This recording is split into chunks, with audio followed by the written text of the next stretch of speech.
Hi everyone, in today's video I'll show you guys how you can update phone number on PayPal. Welcome back to our channel How To Tutorials. So let's dive right into it.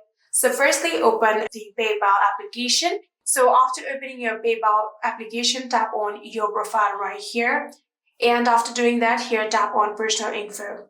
So here you can see this is your phone number. In order to edit it, you'll have to tap on your phone number. Then you can see the option of edit. Tap on edit. And then you'll have to now tap on continue. So now you'll have to type down the new number that you want to update to.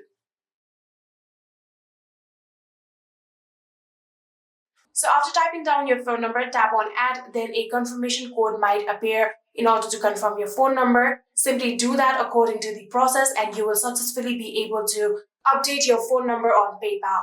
And yeah, that is it. I hope this video was helpful to you guys. If it was, please do not forget to hit that subscribe button and like our video. Thank you so much for watching. See you in the next.